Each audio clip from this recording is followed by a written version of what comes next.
Welcome to WtFun podcast with Kimmy, Kisa, and Renee. Glad you can join us as we explore all aspects of entertainment and current events with industry professionals, friends, and us. Welcome.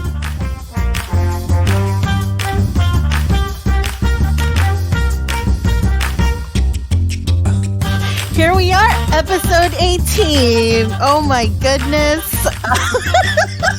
I don't know how else to jump in with this each time. It's just announcing our episode 18. What's up, y'all? Well, we're a little worked up right now because we've been talking about, shows and stuff that we've been watching. And here's the thing, fun fact. Renee and I are huge fans of The Mandalorian. I mean, to the point where we are very obsessed with Grogu. He said, you know who Grogu is? Yes, I do know who that is. I watched season 2.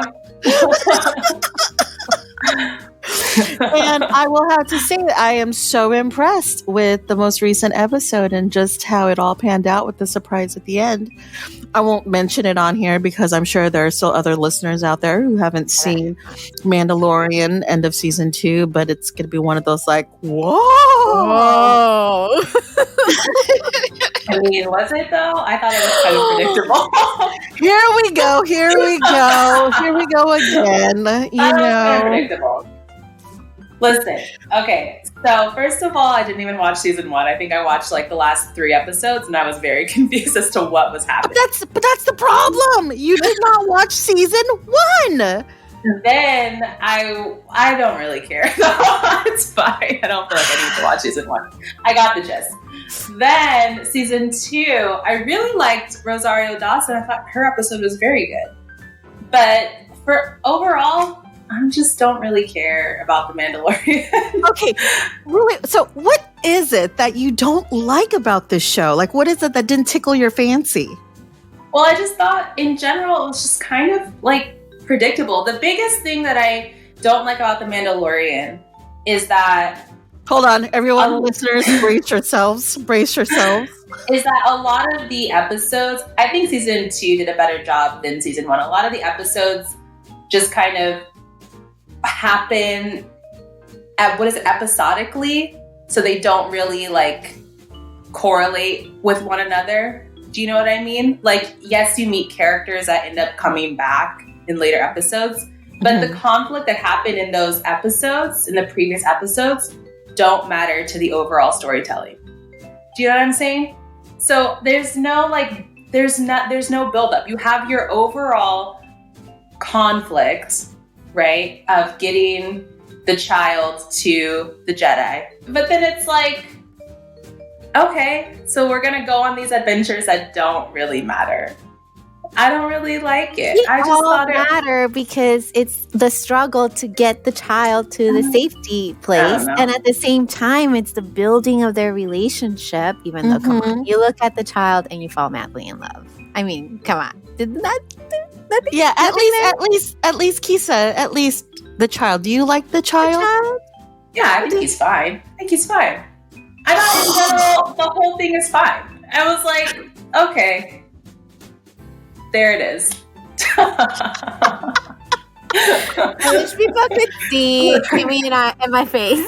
It's just what? Whatever. I thought I was okay, well, we did it, so...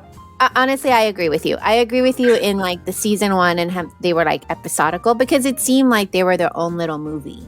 And the only through line was, we need to figure out what this thing is, the child, and what we're going to do with him. And then the second season, it was more of we know where we're going and we're going to bump into all these people and go through all these battles and adventures and finally get there. But those last 2 or 3 episodes of the season really you know what I mean? Get you. I don't know. I personally love the show. And Grogu is my kid. If I don't have a child of my own, that is my Grogu child. would be our child. Yes, exactly. And that alone. I mean, honestly though, if you watch the season and you listen to what is Rosario Dawson's character's name? Also, I don't really care for Star Wars, so maybe this is also why I don't like The Mandalorian. So it's like play a part. That could play a part. Yeah, that could play it a is part. what it is. Like, it's not like, oh, I need to go and watch the latest Star Wars movie. Like, I don't really care.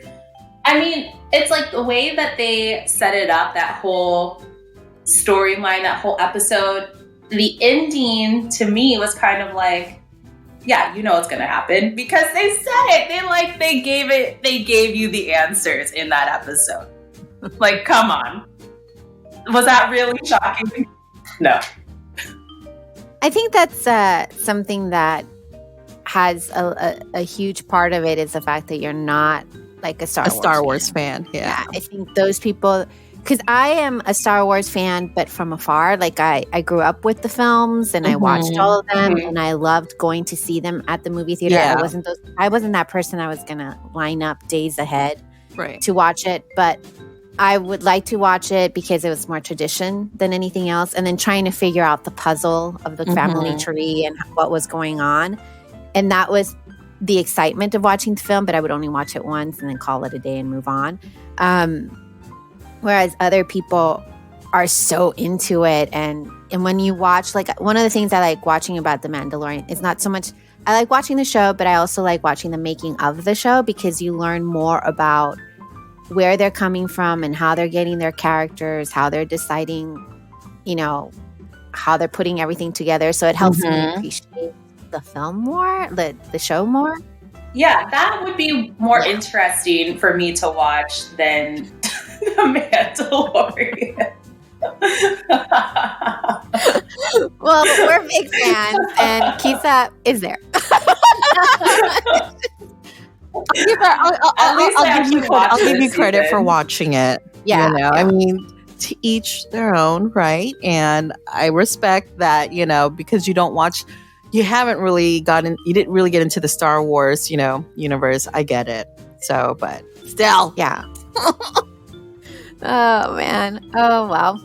So that's what I love about films is just that you have different opinions and it's this art form that I'm sure the director has a vision, but the editor is going to come in and change that vision. Even the video guy, the camera guy is going to change their vision from what the director is working on. And then the audience gets in and they're like, no, it means this. It changes the entire thing. That's what I love about film. Oh, yeah. And we're lucky that today we get to talk to someone who makes films for a living, who's a film director, a videographer, and does a lot of exciting things. His name is Nicolas Wendl. And Kimmy, this is a friend of yours that you've brought on that we fell in love with during the interview and can't wait to know more about. Absolutely. Tell us more about him. Very excited to have this guest on board. Yeah, well, joining us today is a film, commercial, and music video director who was born in Munich, Germany, grew up in France, and moved to California after discovering his passion for filmmaking at the age of 11.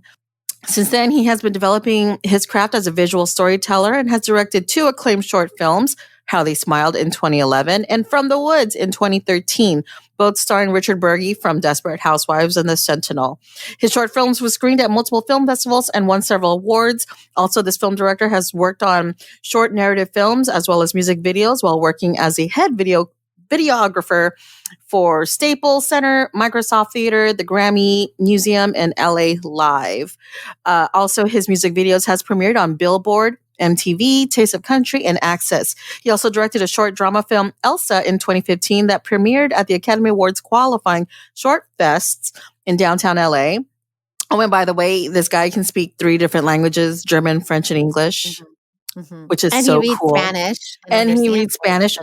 So might as well be 3.5 in language speaking.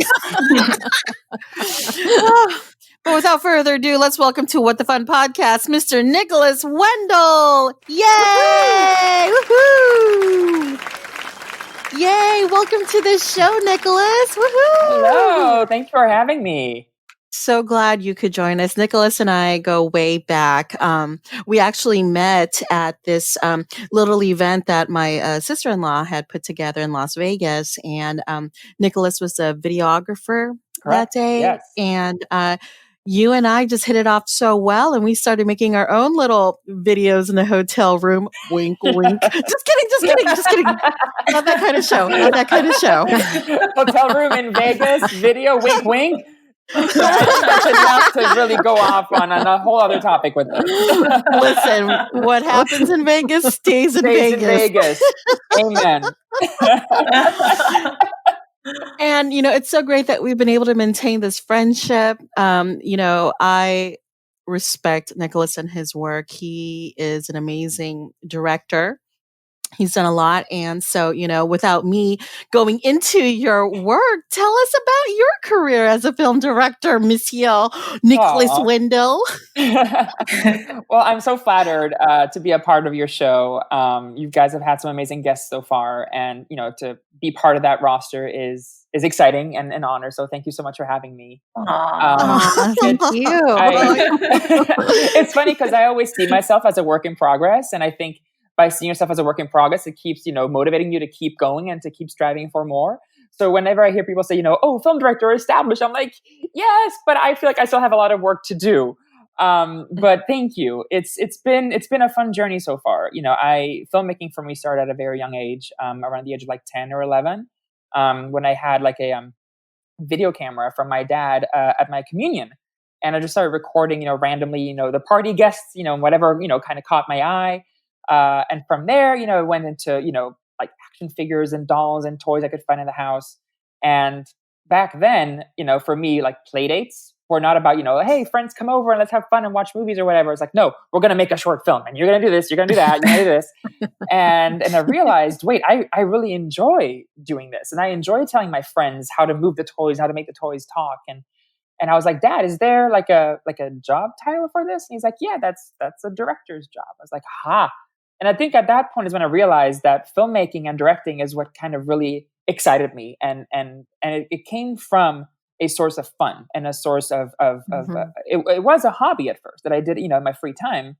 And then from there, it kind of, went into, something that could, turn into a career and into a job. And it is. And it's weird to think that, I get to have fun for a living. Now, granted, not every job or every gig is fun, but when you really think about it, it's to be able to get to use a camera and visually tell an event, a story, a song. It boils down to the same element. And so for me to get to call that work is really exciting and hashtag a blessing. That is so cool because you really got to have that eye to capture, like a particular scene or a view or whatever it may be that would, gather the audience's attention. Because for me, when I film things, it never comes out right. And it's like, it looked good, like behind the camera, but like out when I look at it, it just didn't pan out right. So you got to have that nice visual, like that thing eye. With like art or filmmaking, I think is and it's a cliche saying, but and I think I live by cliches. But it's like practice makes perfect, and I think the more you do it, the more you practice with it, the more you'll find your style or your voice. Or what kind of, really feels right to you. And that's something I've worked on for, the past few years, is kind of really trying to find what feels right to me. Because sometimes you'll see something that someone else does and you'll say, oh, I love what they did. And it's so cool. I want to try and do it too. But then, and I've had it happen to me where I'm like, I'm going to try and do this. And then I do it. And as I'm doing it, it doesn't feel right. Because while it's something that I appreciate watching or appreciate, as an art form that someone else has created, I'm like, yeah, but instinctively, I wouldn't actually create this. So it doesn't feel right to me. So, and I think that's where you realize what your own style or voice is, by trying different things and then kind of seeing what ultimately comes out of you. And what comes out of you is what ultimately is your style. Okay. So what would you say is your particular style as a filmmaker? I've kind of become this chameleon, as I like to call it, where I try to really tailor my style to what the project calls for. There used to be a time when having your thumbprint or your signature look was what made you as a filmmaker. But I think recent years has shown that being able to adapt to different styles and different voices of a project, I think makes you more of a versatile storyteller and visual storyteller. And that's something that I've in a way always prided myself on, is that I am able to adapt to what the story or the theme calls for. And I feel like now people are starting to realize that by being able to diversify your style, you're actually becoming more of an asset versus having your one signature look that, yes, in a way, like, oh, if you hire that person, you know exactly what you're getting. Yes, but you're also only getting that if you hire that person. Yeah.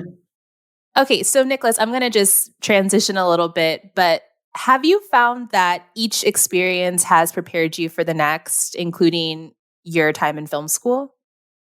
I think, every project is a learning experience, and I don't take any good or bad project for granted, in the sense where they all teach me something, the good ones and the bad ones. And it's that ultimately forms you and makes you a better storyteller and helps you find your voice and your style. One of my biggest challenges in film school, actually, because a lot of my filmmaking before coming to Chapman University here in California was self-taught. I grew up watching movies, on TV or, in the theater, and they inspired me to, become a filmmaker. I loved watching, the dinosaurs in Jurassic Park and the shark in Jaws. And I just was like, so just excited about, being able to create these worlds and play with these, for me, they're toys, playing with all this and creating something exciting for an audience member to watch and, escape to. And a lot of my early films were, shooting from the hip. It was, replicating what I had seen that I loved and trying to make it my own, or trying to duplicate it because I'm like, this is so cool, I want to try making it too. And the kind of semi-clash that happened in film school was learning the conventions of filmmaking, the way things are done, with the ways that I was doing them, just intrinsically as an individual, as an artist, I guess. And so the first few years in film school were challenging because I was trying to do my way. I was trying to do it, the way it felt right to me. But then I had to kind of follow the rules that film school teaches you. Like a very simple example is, the whole 180-degree rule, where if you're shooting two characters talking, you choose one side that you're on with the camera. That way the eye lines don't cross when you do the editing.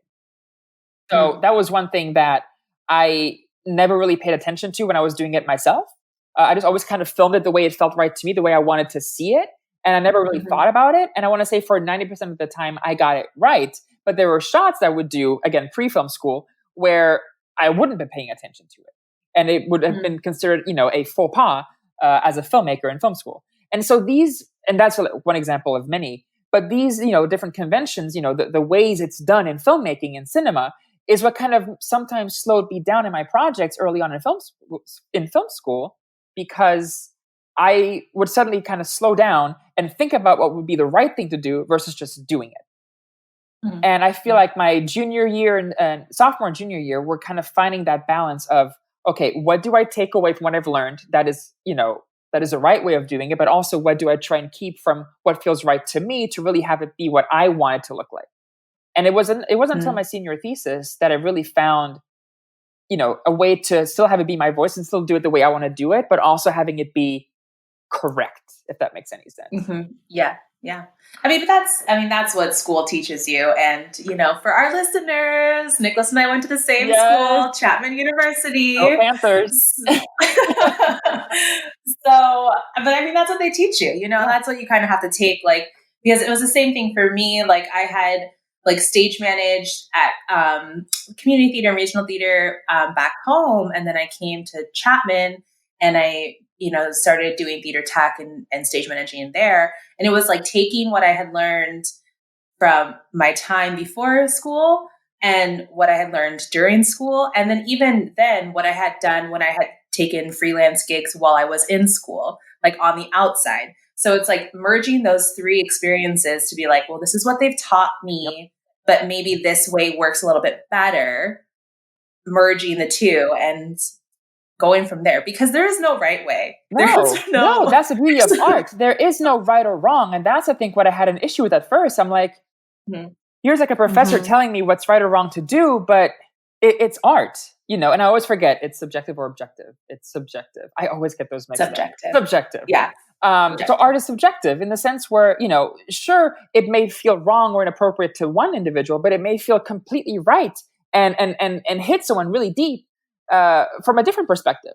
So it's hard, I think, to teach art. I think teaching art helps you to see what has been done before, what has worked before, what has not worked before. And then you kind of pick and choose what really sticks with you. But it's really hard to tell you, this is how it's done and this is how you do it. Because I think people, it's like a really good mixologist when you're at the bar. Not that I'm an expert, but I feel like those who just kind of go with the flow and mix the drinks, make really good drinks. And those that measure exactly the right amount to do it, sure, it'll taste right. But it's like art can't be done by the books. There are, it's a map to get you there, but it's a loose map. It's not something set in stone. Because if it's set in stone, it's going to be a cookie cutter kind of project that may work to a certain extent, but I don't think it'll have longevity. Yeah, exactly. Yeah. Exactly. School provides you with a toolbox or a reference guide of sorts that you can dig through when you need it. But as artists, it's through experience that you really shape your art. As a director, your main role is to convey your vision through communication with your cast, crew, producers, clients, and so forth. How has each of your experiences shaped those vital soft skills that are needed to succeed in your line of work? All those experiences teach you how to adapt your own work ethic and your own mindset to each different scenario. And again, like we said before, the more you do it, the better you get at it. And so I've had clients that I know exactly that, if I ask them too much upfront or if I am too controlling, they're going to not give me what I need from them. So I let them come to me. I have others where I know exactly that they're going to need me to line out every single detail because they don't know what they want to do. And it's that dancing game. And you kind of like the first meeting with them, I already kind of get a sense of how much hand holding they're going to need. I think every project you do prepares you down the line for something that you're going to need it for, or that's going to be the right kind of an exercise. It prepares you for the bigger challenge that the smaller exercise trained you for.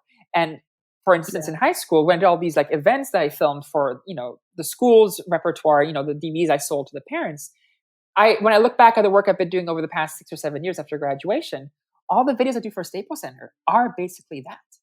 I recap an event for them and it goes on their Instagram, on their Facebook, on their Twitter, on their YouTube.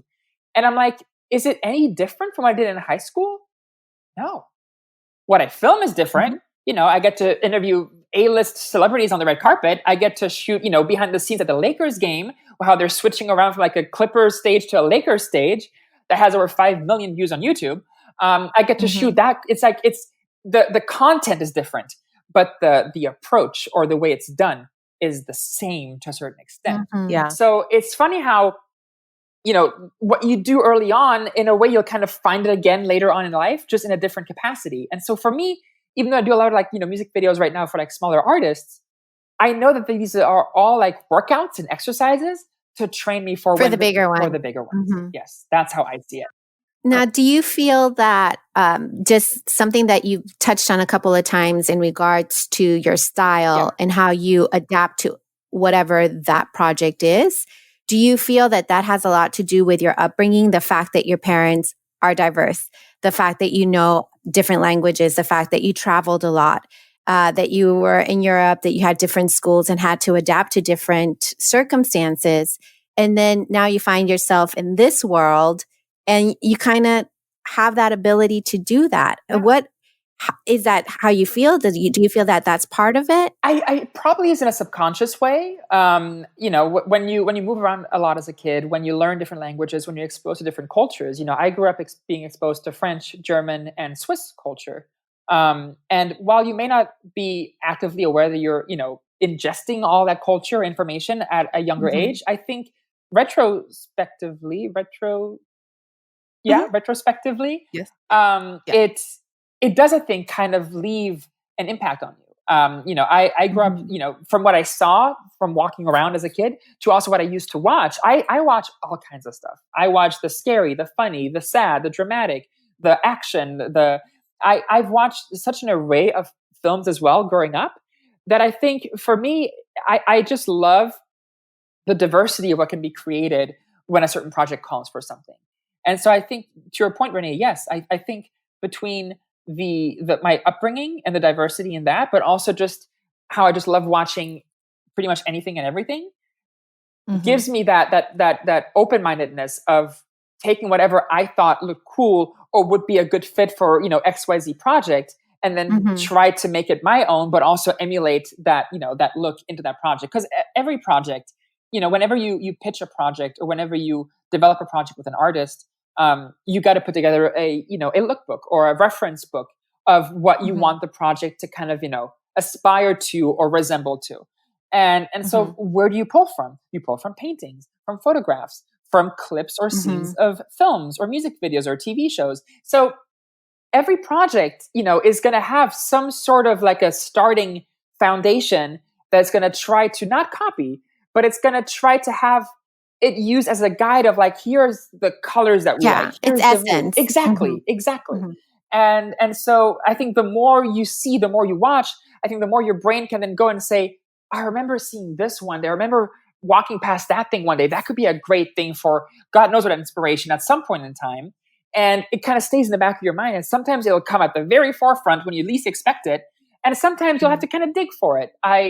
During this whole quarantine of last year, I found myself going back through some older projects of mine that I hadn't seen in years, and that I did back whenever that I did back, when I didn't even know what filmmaking was, but I just did it because I enjoyed doing it.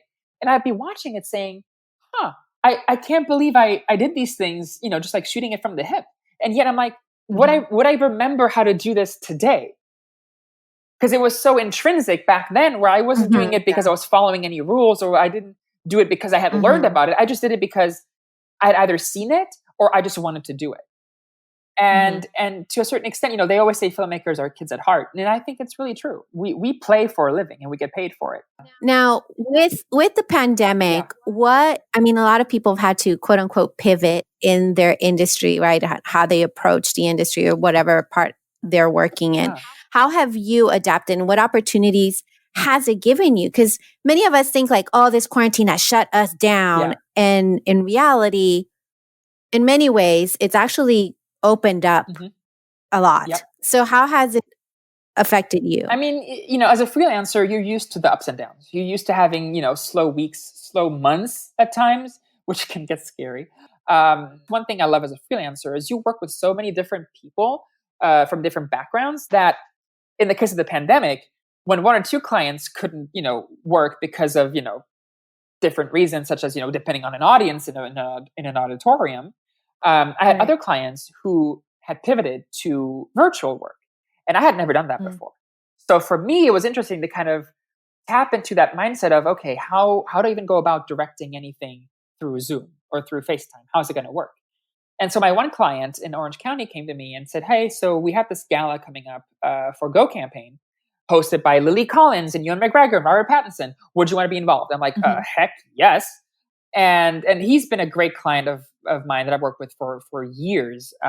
And so we started doing all these, Zoom calls, FaceTime calls to set everything up. And I was basically in charge of editing the entire elements of the show for it to be a virtual live event. And that I had never done that before. Editing I've done, so I know how to edit. But in the way of like communicating with clients in different, feedback and different sources and having it all come together remotely to then be projected, live was brand new for me. It was like putting together a literal, like almost like an awards show remotely. And if it wasn't for the pandemic, I probably would have never been approached by that client to do that kind of job. And after doing that, because I was suddenly able to prove my abilities to this client that I never had a chance to. Because before that, I was always filming his events, cutting together a recap video for either him or the client. And that was my job with him. But with this, suddenly I showed him that I can communicate with him and his team and the other people that they're working with for their client. Because they were doing work for their client and I was doing work for them in the face of their company, basically. But I was suddenly, perceived as a great team member of their team.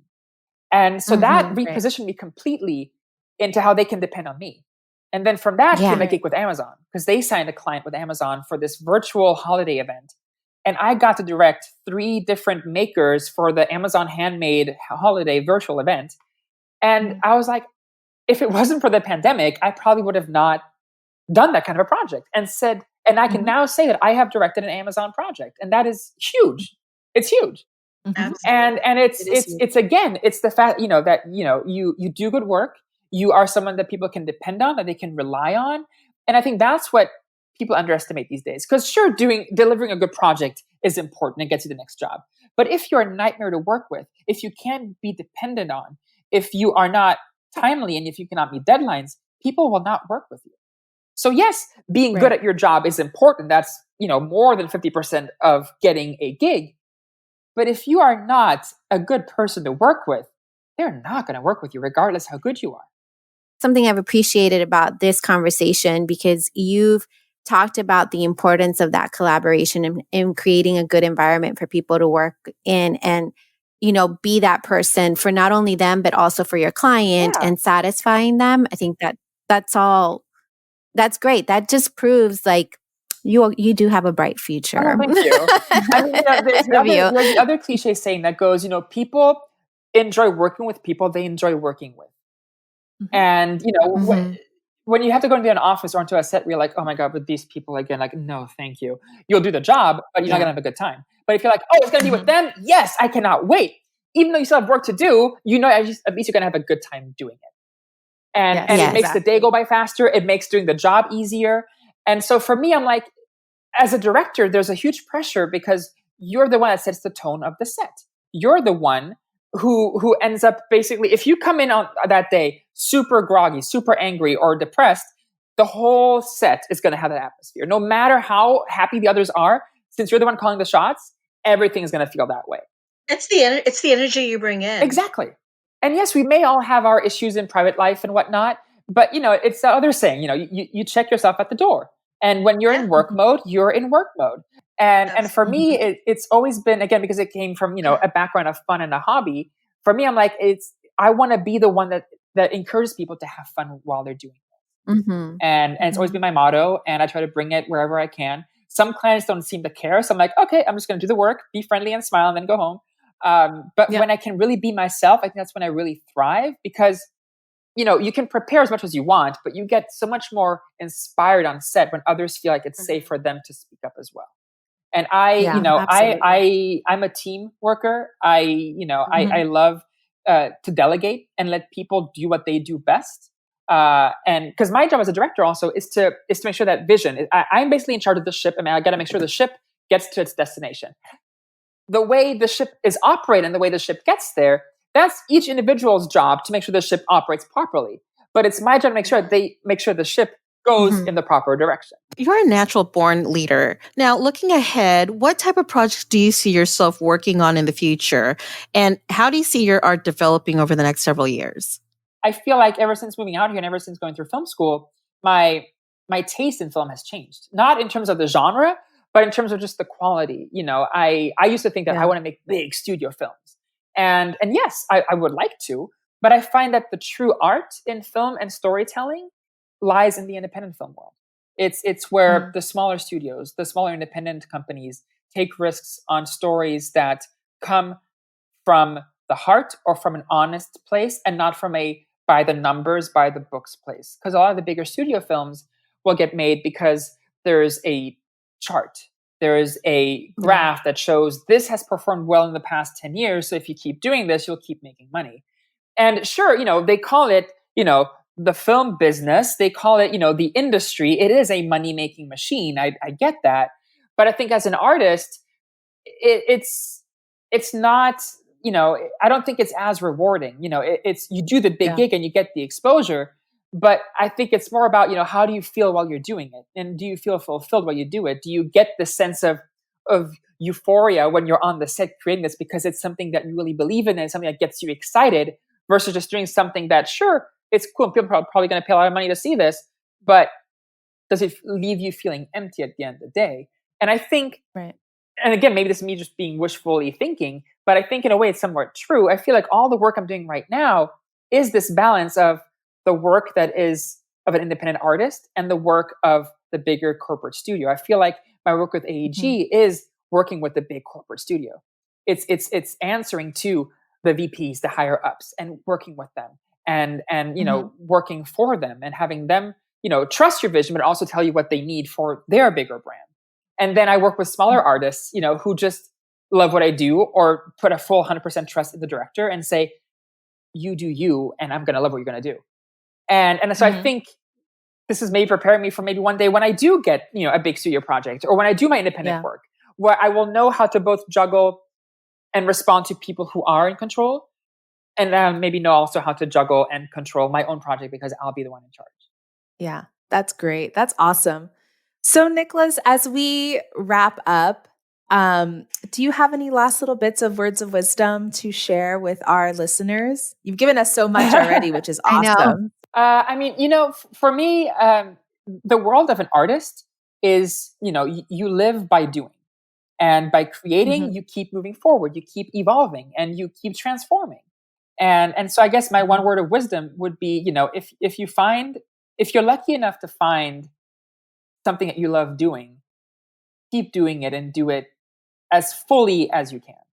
Because that I think is what will make you feel alive, is to find something that really gets you excited and keep going for it and don't give up.